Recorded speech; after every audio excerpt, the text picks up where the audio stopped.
Ukiwaona watu wote walioko hapa ni wale wale, sema ni wale wale. Uliyekaa naye hapo pembeni yako ni yule yule. Mtagombana leo, lakini ni yule yule. Unawahitaji watu wakati wote. Uwe na cheo usiwe na cheo, unahitaji watu. Uwe na fedha usiwe na fedha, unahitaji watu. Kwenye maisha Mungu ametutengenezea mazingira ya kuwategemea wengine. Hata ulipokuwa unaugua, ulihitaji daktari mwingine wa kukutibu wewe. Na hata siku ukifa hutajizika, utazikwa na wengine. Unawahitaji watu. Mimi nikiangalia hii meza yote na ushuhuda nayo, nikianzia mkuu wenu wa wilaya, ni wale wale. Ni wale wale. Sisi tukiwa umoja wa vijana, yeye makamu mwenyekiti wa umoja wa vijana taifa, tunajipanga, tunamsubiri kiongozi wetu na nyimbo tunamuimbia ni yule yule.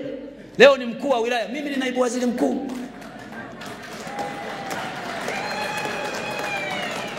Mkuu wa mkoa akiwa chama alikuwa kiongozi wetu, akaletwa hapa Kahama akawa mkuu wa wilaya.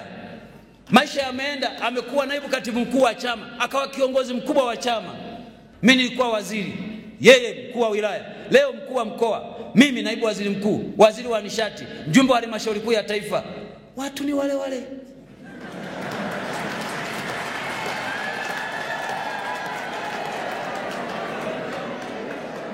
Niseme nini kwa Odilia huyu? Odilia alikuwa katibu wa vijana wilaya ya Geita. Mimi wakati ule nikiwa mwenyekiti wa jumuiya ya wazazi wa mkoa wa Geita. Baadaye maisha yamekwenda, ameletwa Bukombe, amekuwa katibu wangu wa chama. Baada ya muda ya Mungu mengi, kapandishwa cheo, kawa katibu wa mkoa, kaletwa Shinyanga.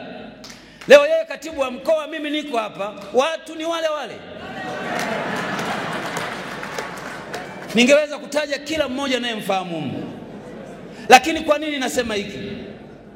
Katika maisha usigombane na mtu, sababu kuna wakati utamhitaji. Kama kuna mahali una uwezo wa kumvumilia mtu aliyekuudhi, mvumilie, kwa sababu kesho utamhitaji. Mtaacha kugombana. Hiki chama kimewaleta pamoja. Kazi yenu ninyi muungane ndani ya chama, mkijenge chama. Msiruhusu mipasuko miongoni mwenu. Na kwa taarifa yenu, mkisikia chama tawala kimeanguka mahali kokote duniani, ugomvi ulianzia ndani ya chama chenyewe, wakapagalika, basi wapinzani wakapita katikati yao. Mimi natoka Bukombe. Pale Bukombe nilikuta mbunge wa upinzani.